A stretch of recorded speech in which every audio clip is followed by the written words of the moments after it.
They passed out the wristbands right there at the picnic table under my parents' maple tree. My sister-in-law had them in a brown paper bag. Bright neon bands that matched the t-shirts everyone had on. Lake blue with white, family reunion. 2026 inches across the front and each kid's name on the back. One by one, she wrapped a band around every little wrist. Connor, blue. Ava, blue. Mia, blue. The cousins lined up, sticky with sunblock and ketchup, excited to run down to the rented pontoon in shifts. My son Grant stood at the end of the line like he always did. He held his paper plate with the squish hot dog, waiting patiently. He's 9, big brown eyes.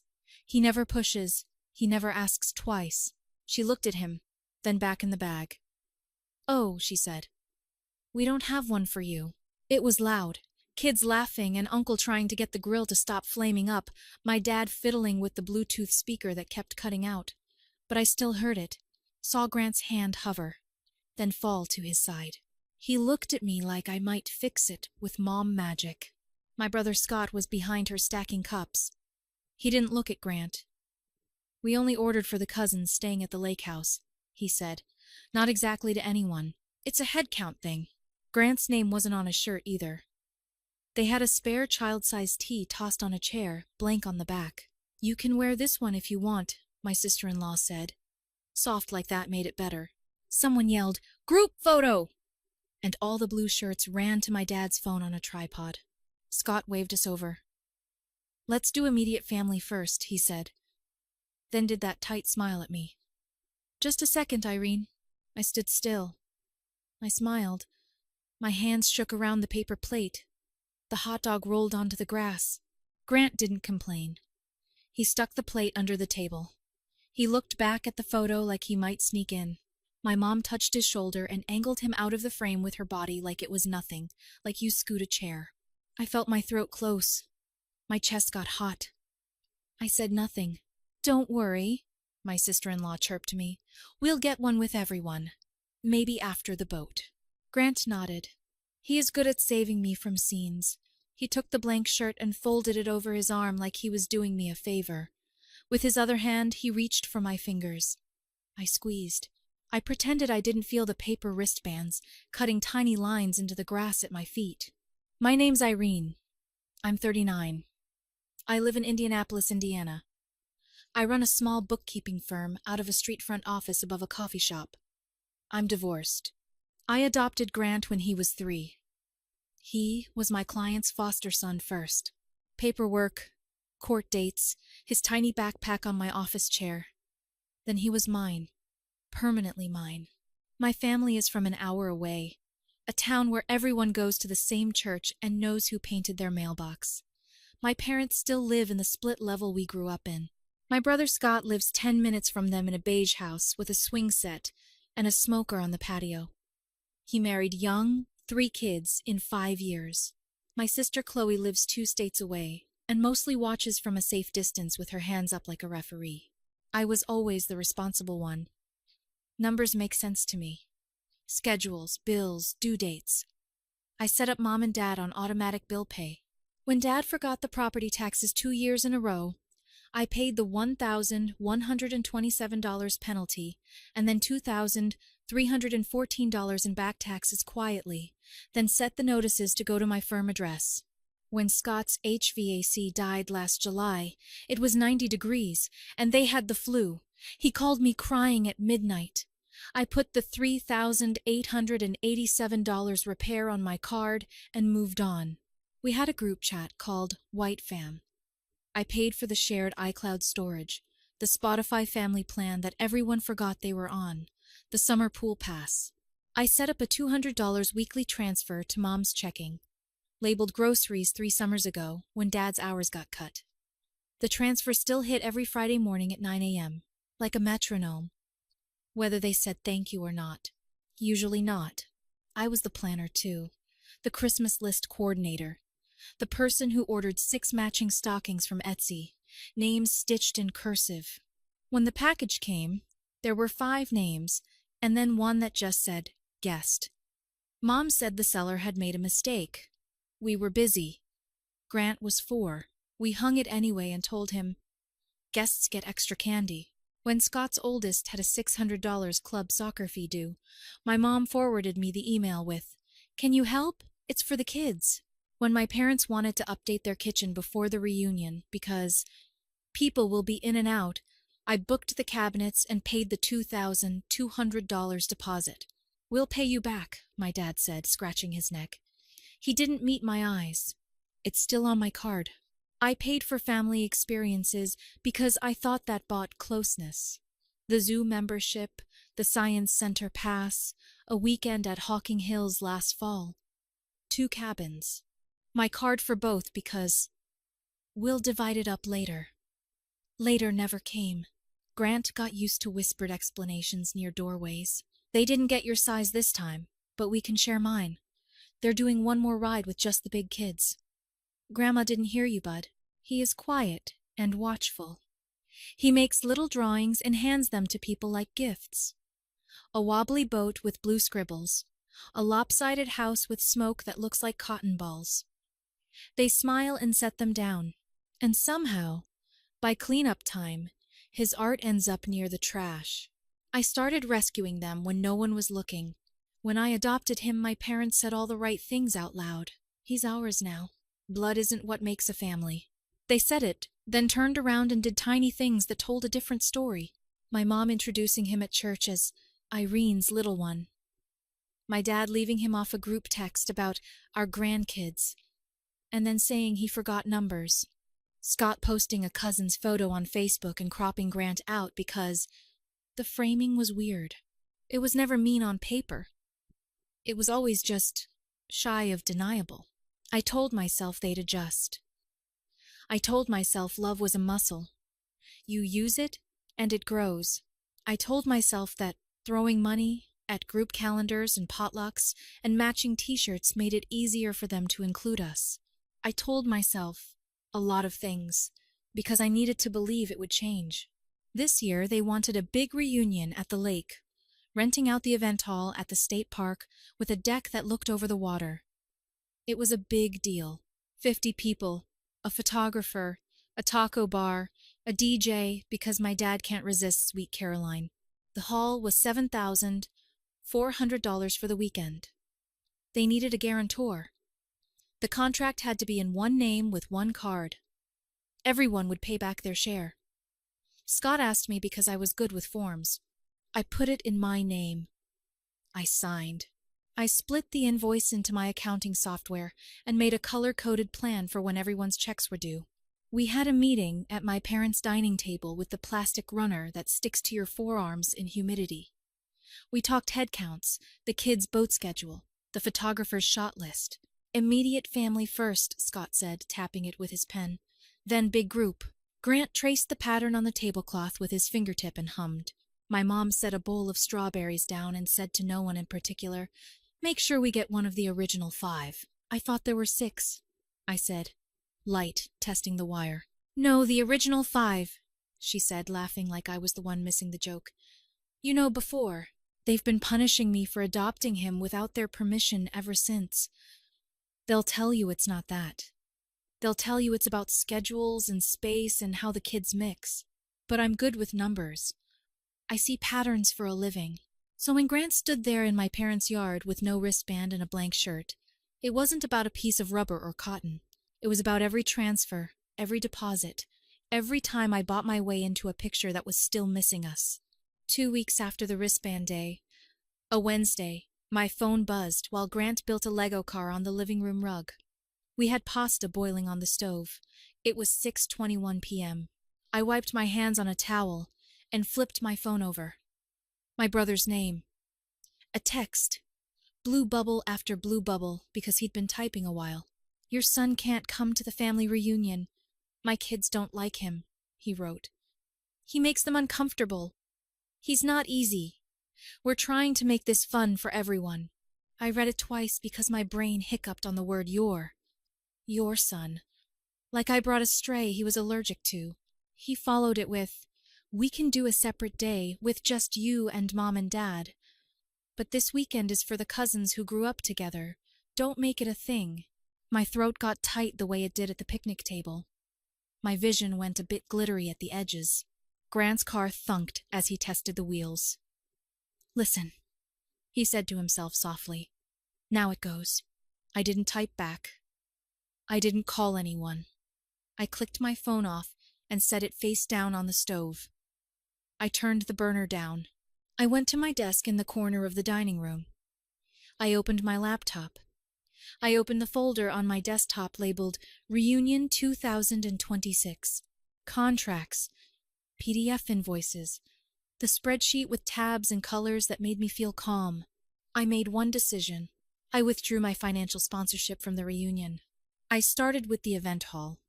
The contract was in my name. Irene White, DBA White Books. It had a cancellation clause. Full refund up to 30 days before the event. Deposit return to the original payment method within 10 business days. We were at day 32. My brain did the math while my hands clicked.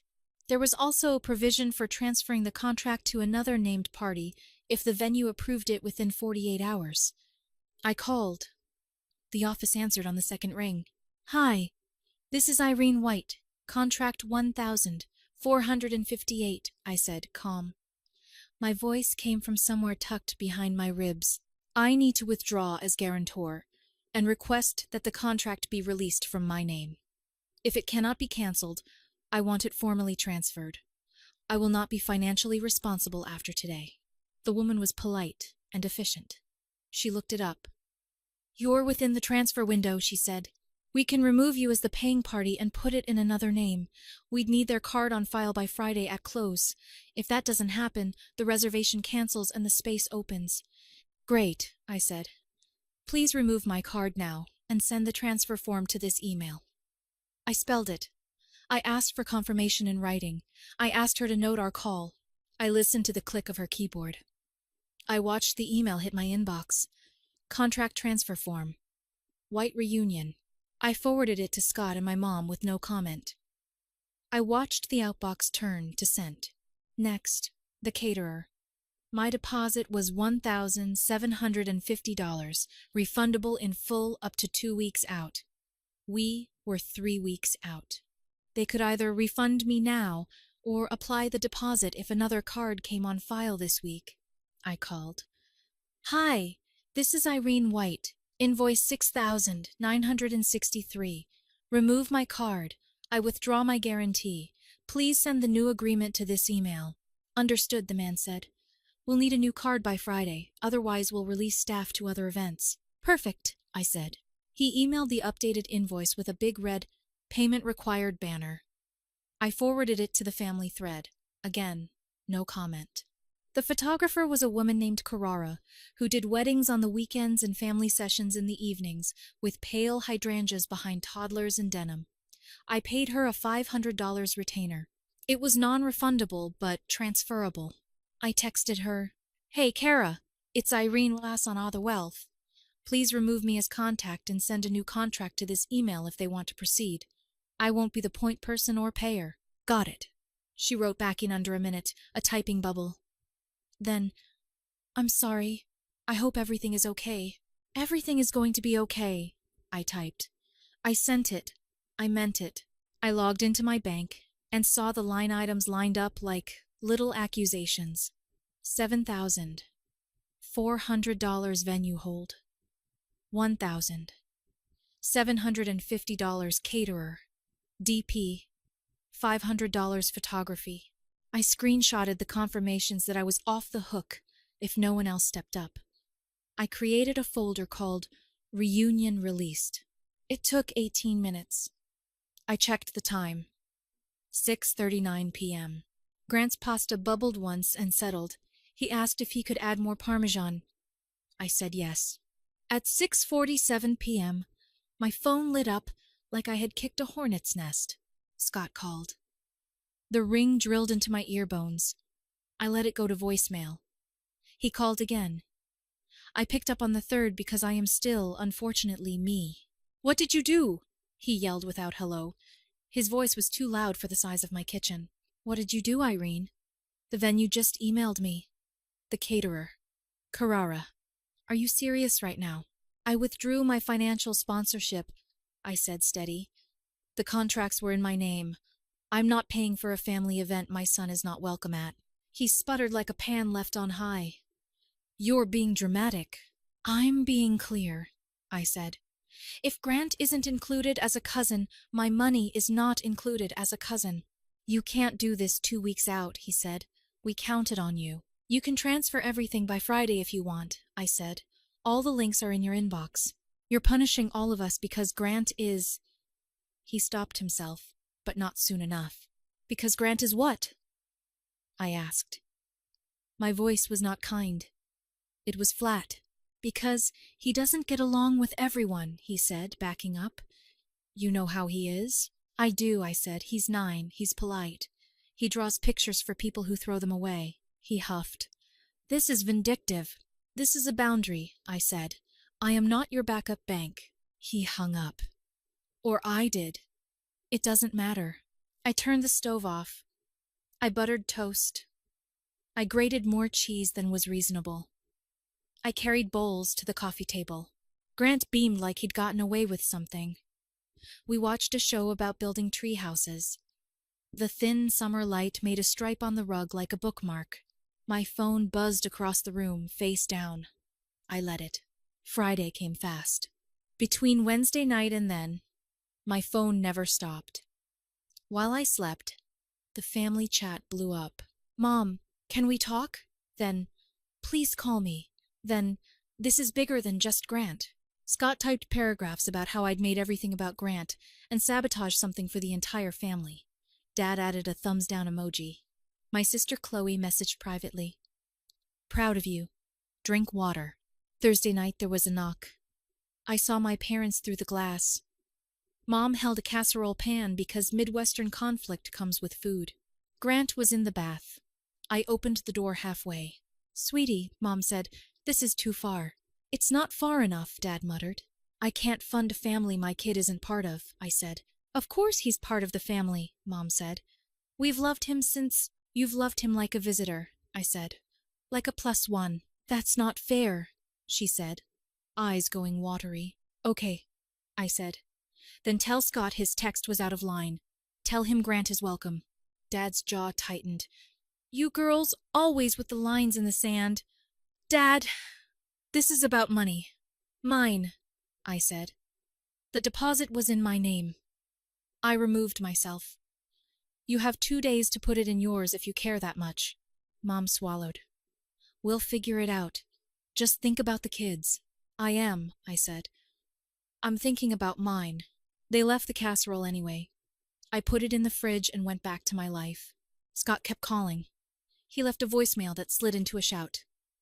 Then he sent screenshots from the caterer with red banners. We have grandparents flying in. Ava is crying. And then the one he didn't even try to soften. You are letting your adopted kid ruin this. No apology. I didn't respond. Do not disturb. Friday, at 4:56 p.m., Scott texted a selfie from the park office. Dad was behind him, stiff. We took care of it, Scott wrote. Keep your money, don't come. Okay, I replied. Then we won't. Mom called that night. We'll take pictures and send them, she said, so Grant doesn't feel left out. Please don't, I said. He doesn't need pictures of a party he's not allowed to go to. You're being dramatic, she said. I'm being a mom, I said, the kind who says no. Not everyone piled on. My cousin Maya texted. What Scott said was gross. I told him, we'll swing by Sunday. My neighbor Tori offered her inflatable pool and popsicles. Chloe called and said, Want me to fly in and stand behind you looking mean? I laughed for the first time all week. Saturday morning, the group chat flooded with lake photos. I muted it and set my phone in a mixing bowl on top of the fridge. Grant walked in wearing his NASA shirt. Is today the day? He asked. It is, I said. Our family reunion. 2 people. Maybe some guests. We set up a card table in the backyard. Grant made place cards.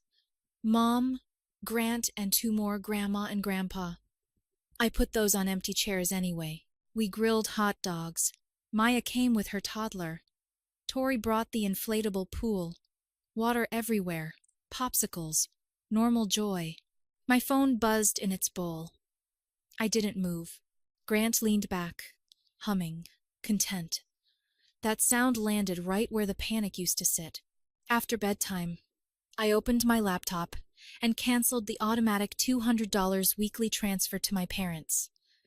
The screen asked, "Are you sure?" I clicked yes. Sunday, while the big family was still at the lake, Grant and I went to the science center. I bought a family pass with just our names. They printed 2 cards with our last name, both of ours. Grant ran from exhibit to exhibit, grabbing my hand between floors. No one angled him out of a frame. No one told him he wasn't on a list. That night, he patted his lake drawing on the fridge and said, "Our family is good." "It is," I told him. I wasn't a dramatic hero. I didn't burn anything down. I just moved my money and my attention to where my kid is welcome. I won't fund a family my kid isn't part of. Belonging isn't something you can purchase. No amount of paid deposits, covered repairs, or funded vacations will manufacture genuine inclusion. It only masks its absence. When you consistently fund people who consistently exclude you, you're not buying closeness. You're renting the illusion of it. Real boundaries aren't emotional outbursts. They're quietly removing what you were never obligated to give in the first place. And here's what most people miss. Withdrawal isn't punishment. It's clarity. The moment you stop subsidizing dysfunction, you finally see who valued you versus who valued your usefulness. Children absorb everything adults pretend isn't happening. Protecting them isn't dramatic. It's the job. The smallest, most honest table beats the largest, most performative one every time.